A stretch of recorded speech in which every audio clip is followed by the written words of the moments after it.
Welcome to Frankenstein's Fabrics Mystery Block 12. This is July's video and I do apologise for it being late. Unfortunately, July was a bit of a disaster month with lockdown and I had far more migraines than I normally have due to the windy weather. So I do apologise. I will be catching up this month with August video being a bit sooner rather than later, as we are in lockdown until the end of August. I am in New South Wales and I'm on the Central Coast, so we are caught up in all of this mess. So I've had to rework a few things just to cope with lockdown situations. So if you are interested in any classes or anything like that, I do have Zoom available. If you would like to do anything like that, just please message me and let me know if you're interested. Also wanted to just say that the methods video series is on hold for the moment.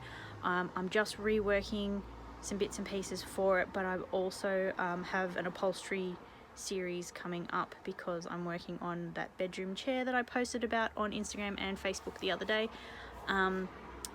And because of lockdown, I've sorted through some stuff and I found all of the bits and pieces that I needed out of Dad's stuff to do the chair. So I'm ready to go with that. So the chair series will be coming soon.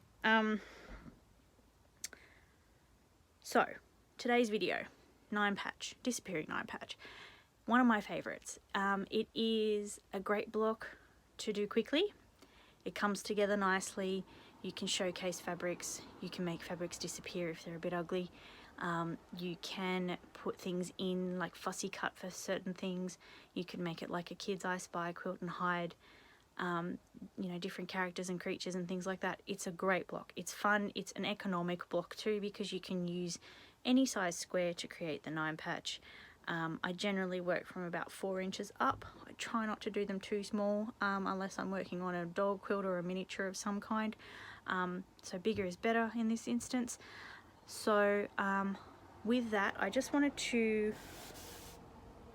clarify a couple of things before we go over and start cutting and things like that. So firstly, with this video, I'm not showing you me cutting the fabric. The reason being is because it's literally just squares. And you should be able to cut those by now on your own without me holding your hand. If you have trouble, please let me know, but I'm trying to make the videos a bit shorter because the YouTube upload time is just blowing out and it just takes forever. So I'm cutting a corner there by not showing you cutting. I will show you cutting in future videos if it's specific to that block and required and a bit fiddly or whatever, but overall I'm just going to cut corners on the cutting on film.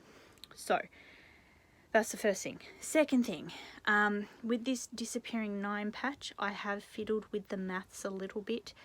It is all in the notes with the couple of options that you need. If you do not feel comfortable cutting weird measurements, and by weird I mean 1/8, 16ths of an inch, 1/8 of an inch, that kind of thing, you're not comfortable with those micro measurements, please round up your squares at the start. So in this case, we're going up to a whole number. You would cut at 5 inches and then we'd fiddle once the block is assembled.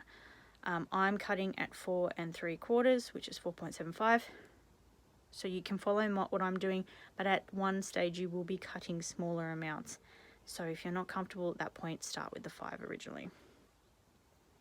The last thing I want to talk about is fabric selection for this block. So fabric selection, because it's a 9 patch, so you could go fully 9 different fabrics if you wanted to do that. I will say that will be harder work because it's decision making first and foremost, but it's unnecessary at this point. If you were doing a whole quilt made out of 9 patch units, I would say by all means pull 9 fabrics out and fiddle around with it. The reason why I'm saying don't do it for this is because you're making one block. We want to keep it short and sweet. Let's go from there. So what I have done in this particular instance is I have done a 4/5 method and I have picked 2 fabrics to go into the 4/5. So I'm cutting 2 squares of each and I have picked 5 different planes. And the reason I have done that is because my center block of my 5 planes is black and it's so I can use it to work out where my rotation of the units is going to be. This will all make sense once we get further along in the video, but I just wanted to cover that in the intro so you knew where we were at. If you do have any trouble with fabric selection, cutting ideas, that sort of thing, please let me know. Just pop a comment below or send me an email or a message on Facebook or something like that. Totally up to you. Now, this block here, because it's 9 patch, what I've actually done is I've pre-selected August block because it's a step along from what we're doing today. So it's not a mystery to me because I've actually purposely picked this one. So we're going to go, it's just one tiny step along. So it all makes sense when I do the August block, and we'll go from there. So let's get started and we will get sewing. Okay, so here you can see the fabrics that I've already cut. Now these squares are 4 3/4 inches because I'm going to fiddle with the measurements a little bit, but that's what I've cut them at. I'm comfortable cutting those measurements, so that's what I've done. So as you can see here, I have my 2 print squares of the same print in opposite corners. I've chosen black as my center because it's going to be cut into the smallest size pieces once we do the next step after sewing. And then I've done my my darks and my lights of my orange and pink, and I've put them opposite each other. Now, there is only one little thing here that I would need to explain to you. So with disappearing 9 patch, we join our 3 squares in rows, then join the 3 rows together. Now, normally I wouldn't worry too much about direction or anything like that, but I want this to be specific. So what I'm going to do is I'm actually going to turn this square and this square upside down before I join.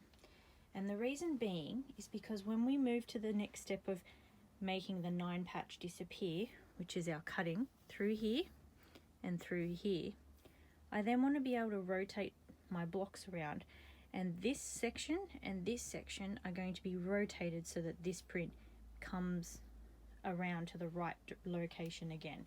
So what I'm going to do is I'm going to move the camera over to the sewing machine. I'll join my 3 rows and then we'll do the next steps. But this is where I just want you to pay attention to the directionality of your fabric if you've got something with direction. If you haven't, don't worry. If you do have something with direction, it'll be things like writing, characters. So in this case I've got my cats and I need my cats to be upright. If you've got something like a stripe and you want all the stripes to go in the same direction, anything that's like a giveaway, so a landscape, something like a house, anything that needs to be upright, just keep an eye on those. So what you want to do is you want to keep your fabrics in the right alignment that you had laid out on your cutting mat, and just pop them together, pin if you want to,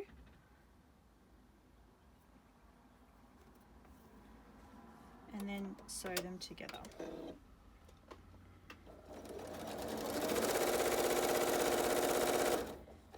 Now I'm going to be sneaky and chain stitch all of this like I normally do. So basically what I'm doing is I'm going through each row and I'm pairing up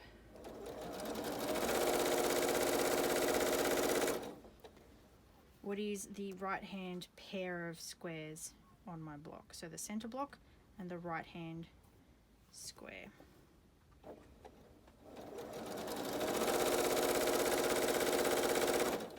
So then I can grab my scissors and separate the first one, trim off that first threads. Now I know that this one has to stay upside down, so I take my first square, put it right side, the right direction up, and right sides together.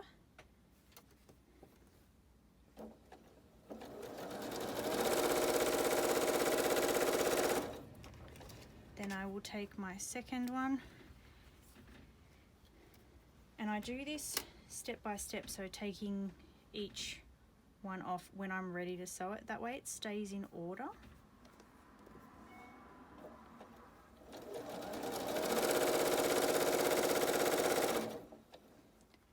And I don't have to rethink at any point.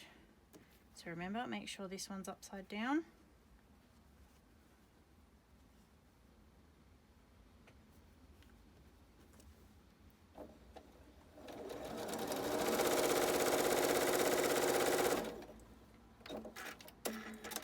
Okay, so now I have my 3 rows pieced. I'm going to press my seams. So the first and last row, so the row with the prints, will be pressed out towards the print, and the row in the center will be pressed in towards the black. And then we come back to the machine. Okay, so remember now we're pressing our seams out to the print.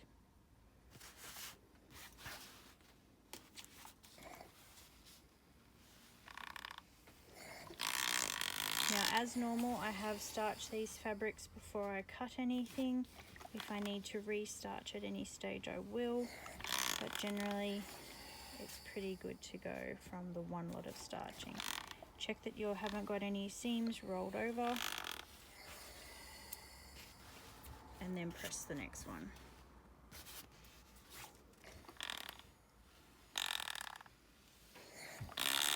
Now, I got myself a new ironing board cover in a nice pale grey, mainly so it's more visible for you guys on camera, but also because my other one had kind of had enough. And considering all the things that are going on in the world, we're doing a bit of a declutter, so we get rid of all of the stuff in the house we don't need. Okay. So now we've got our last one, and we're going to press our seams into the darker fabric, which is our black. So we just take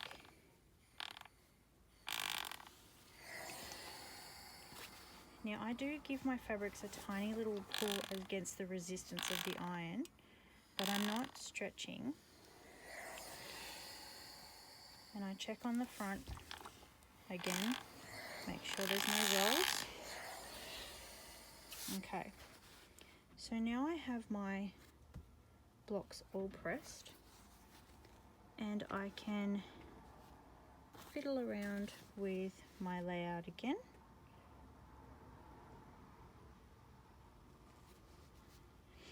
So I can go this way here, or I can change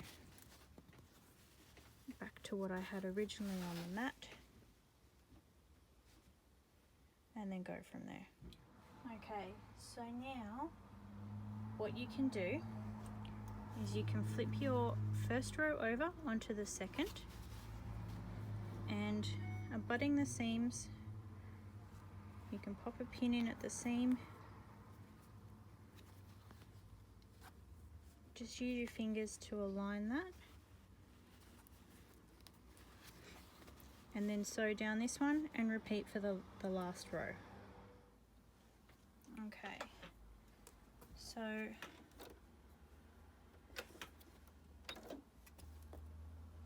just set your machine up the same as normal and just sew down that seam. Make sure that when you get to your seams that they are flipped in the right direction. If you need to use something to hold that seam in place, a pin will suffice, but if you need something a bit longer, a tailor's awl will also be very useful. They generally,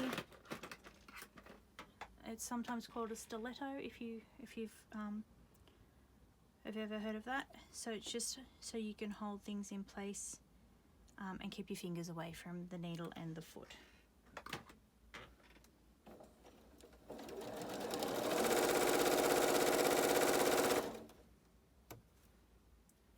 Please do not sew over your pins.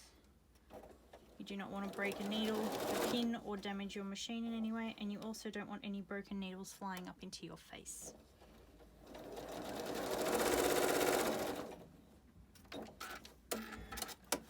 Okay, so that's that one. So we join it to our other. Just keep checking that you've got your alignment correct. So our opposites, that's the right, this is upside down and this is the right way up. Flip it over and abut your seams again.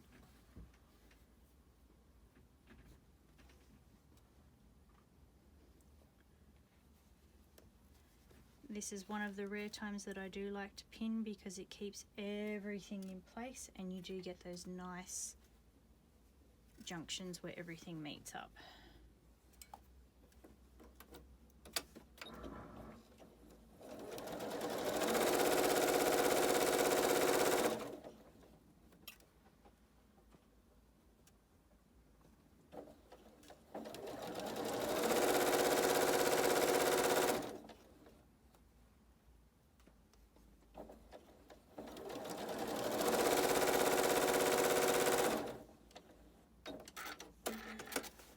Okay, so we now press all of our seams into the center and then we go back to the cutting mat. Okay. So, gently press the seams into the center. If you do want to at this stage, you could press your seams open. That is personal preference. I'm not one for pressing seams open unless there's like too many junctions coming in, but we've only got the 4 squares at each junction, so I'm not overly concerned. I check my front, make sure everything's nice and flat, and you can see there that all those junctions meet beautifully. And now we're going to chop this block up. Okay, so here we have our block ready to chop up. Before we chop up, we're just going to do a couple of checks. So the thing with the maths for our block is that we started with a 4 3/4 inch block, square, sorry. So these squares started at the 4 3/4, so it's 4.75 if you're working in metric. So now, because we've lost a 1/4 inch, that is now 4.5. Same thing with all these ones on the this outside measurement. Now these ones on the center here are going to measure 4 1/4 because they've lost the 1/2 inch total, the 1/4 inch on either side of those seams. So that 4 1/4 means we now need to cut down the center of the block at 2 1/8. Now this is where I'm talking previously about if you are not comfortable at this point cutting 1/8 of an inch at the start, you should be cutting your blocks at 5 inches because then you will be back at a more rounded number at this stage. So take that into consideration before you start doing this, and then we'll go from there. So what I want to do is I want to find the 2 1/8 marking all the way down and cut. And now I know I've got to do exactly the same thing in this direction. So 2 1/8.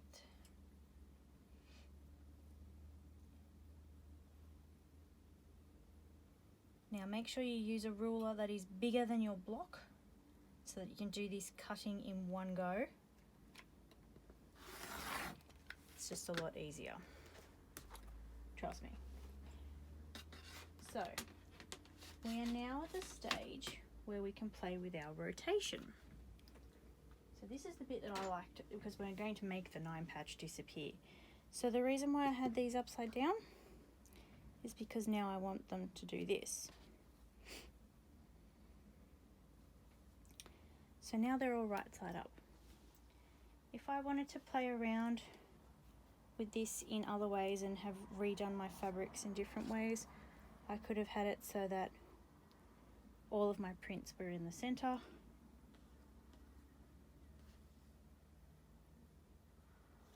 You can change and do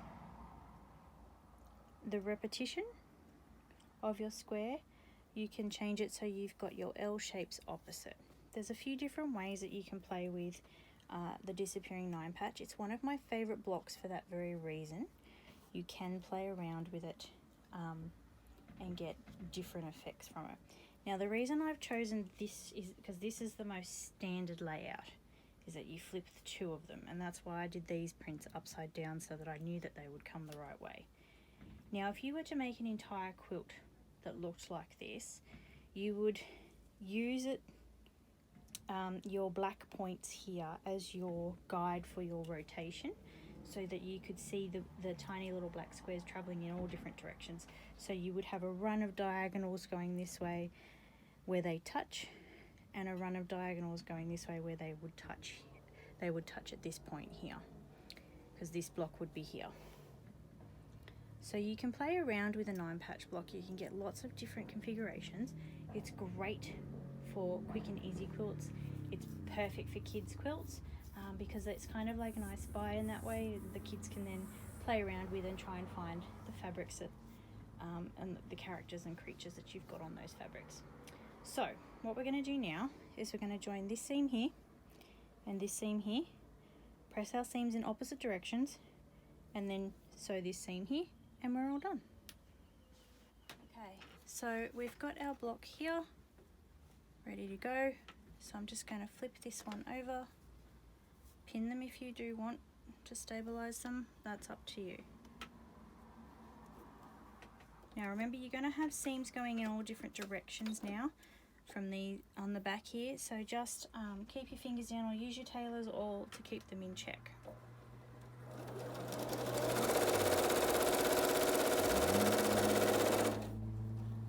Okay, and then do the other one.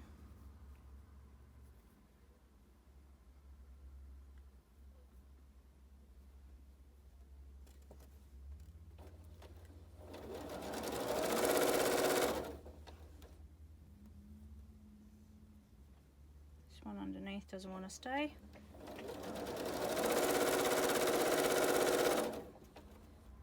Okay, so press the seams in opposite directions, one to the left and one to the right, and then we'll be back to join the last seam. Okay, so if you place your blocks on your ironing board face down, you can then see where naturally they want to go. So this one clearly wants to go the majority to this direction, and this one's about half and half. So I'm just going to gently press that one to the left, and this one to the right. And then I'm going to check the front and make sure that everything's where it should be.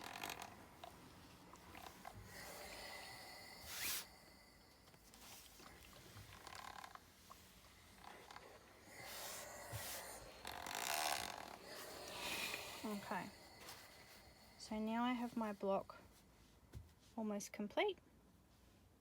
Flip this one down and repeat the same process as before.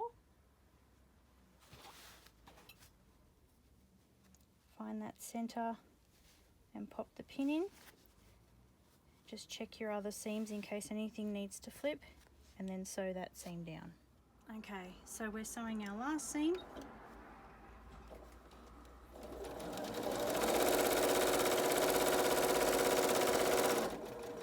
Remember, don't sew over your pins.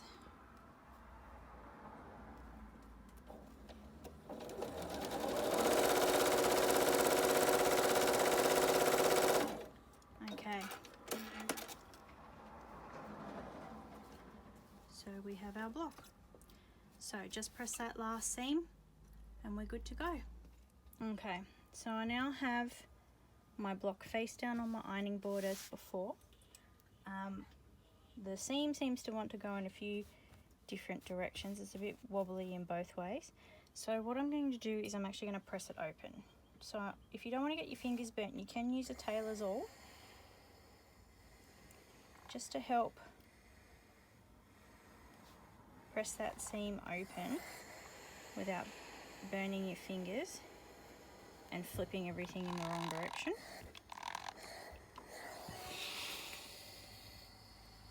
Get rid of any loose threads. Flip your block over. Make sure that seam is flat and then just press from the front as well. Give the block an overall press. And at this stage, if you had cut your blocks a little larger at the beginning, this is where you can trim down. I'm going to leave mine until I'm ready to put my sashings together, because this block is the one I might have to fiddle with. So I'm just going to leave a little bit up my sleeve just in case. So grab your label and your clip, pop it in the box ready to go. And I hope you enjoyed that video, and I will catch up with August's video shortly and we will go from there. See you next time.